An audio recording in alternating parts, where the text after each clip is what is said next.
दोस्तों कई बार ऐसा देखा जाता है कि दहेज प्रताड़ना का जो केस होता है दोस्तों, वो छोटी मोटी लड़ाई झगड़े, इसमें ईगो को मानकर लड़की वाले पति और ससुराल वालों पर मुकदमा दर्ज करा देते हैं। और ऐसे मामले में पत्नी अपने पति के साथ जाना चाहती है, लेकिन ऐसा घर वाले नहीं करने देते हैं। दोस्तों कई सारे मेरे व्यूवर्स का भी ये सवाल था, तब आपके पास क्या ऑप्शन है? तो पत्नी अगर पति के साथ वापस जाना चाहती है और घर वालों के दबाव में केस चल रहा है, तो दोनों आपसी सहमति से कोर्ट के सामने कॉम्प्रोमाइज करते हुए वापस अपने घर जा सकते हैं। दोस्तों मैक्सिमम जो घर बर्बाद हो रहे हैं, कहीं ना कहीं महिला के साथ उसके घर वालों का पूरा योगदान होता है। कई सारे मेरे व्यूवर्स के भी कमेंट रहते हैं, इसलिए मैं ये वीडियो बना रहा हूं, इसको अच्छे से समझ लीजिएगा। दोस्तों जय हिंद, नमस्कार, मैं एडवोकेट आशीष मिश्रा। दोस्तों दूसरा ऑप्शन आपके पास में क्या है कि हिंदू मैरिज एक्ट 1955 की धारा रीइंस्टीट्यूशन ऑफ कंजुगल राइट्स, इसे बोलते हैं वैवाहिक अधिकारों की बहाली।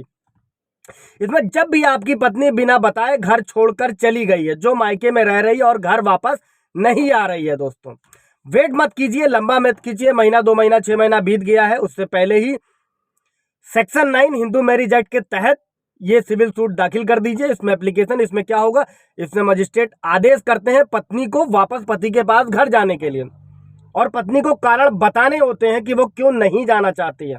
अगर पत्नी घर आ गई आदेश के बाद, सो फॉर गुड। अगर वो नहीं आती है तो कम से कम जब वो भविष्य में झूठे मुकदमे लगाएगी आप पर, तो आपके पास ये प्रूफ होंगे कि सर मैंने तो उसे बुलाया था, और ये मेंटेनेंस में भी आपके काम आएगा।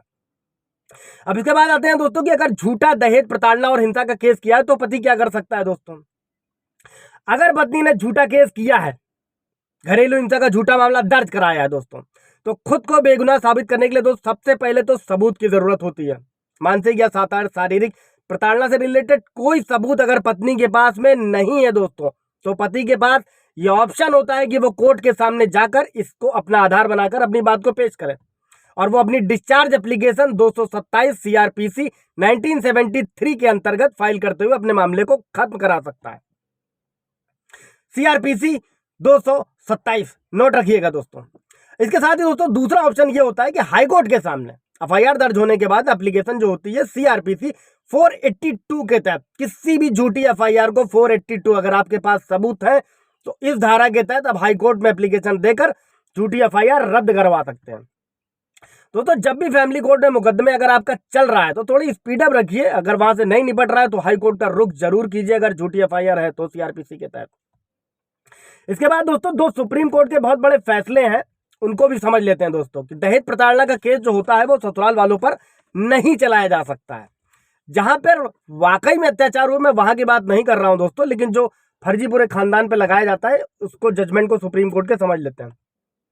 दोस्तों एक केस में महिला ने जो था वो पति और ससुराल वालों के खिलाफ दहेज प्रताड़ना का केस दर्ज कराया था, और एफआईआर और कानूनी कार्रवाई खारिज करने के लिए पति और जो उसके रिश्तेदार थे उन्होंने पटना हाईकोर्ट में अर्जी दाखिल करी थी, और हाईकोर्ट ने अर्जी खारिज कर दी दोस्तों। इसके बाद मामला जो था वो सुप्रीम कोर्ट पहुंच गया, और महिला के ससुराल वालों ने जो याचिका थी उसमें क्रिमिनल केस खारिज करने की गुहार लगाई, और उन्होंने ये भी कहा कि उन्हें मानसिक तौर पर प्रताड़ित करने के लिए झूठे केस में फंसाया गया है।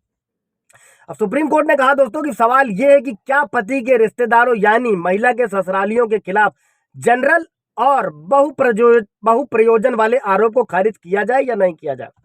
साधारण शब्दों में समझा जाए दोस्तों तो जो ब्लेम लगा दिए हैं वो सही है या नहीं है, बस ऐसा ही है।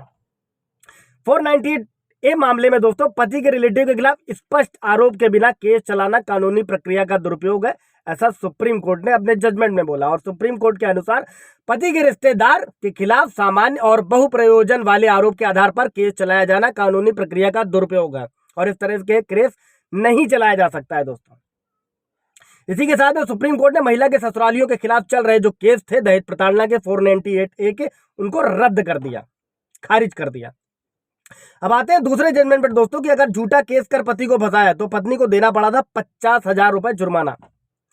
दोस्तों ये केस था साउथ मुंबई के एक बिजनेसमैन के खिलाफ। पत्नी ने दहेज और आपराधिक मामले का केस किया था, और पति का आरोप था कि पत्नी ने प्रताड़ित करने के लिए दहेज का झूठा आरोप लगाया है, और पति ने कोर्ट में तलाक की अर्जी लगाते हुए कहा था कि 1 दशक से लंबे संबंधों के दौरान पत्नी ने जो अत्याचार किए, मतलब एक काफी टाइम से जो पत्नी ने अत्याचार उसके ऊपर किए हैं, उसे उसकी और उसके परिवार की जो प्रतिष्ठा खराब हुई है, जिसपे मैंने पीछे वीडियो बनाया हुआ है कि अगर ये केस होते हैं, जब भी आप पे झूठे आरोप लगते हैं तो आप मानहानि का मुकदमा दाखिल कर सकते हैं आईपीसी 500 के तहत।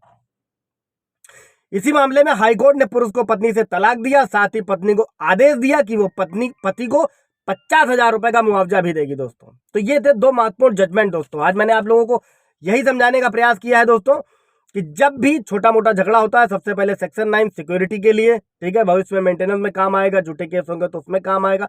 कोई सवाल जवाब होगा पूछ लीजिएगा। Thank you.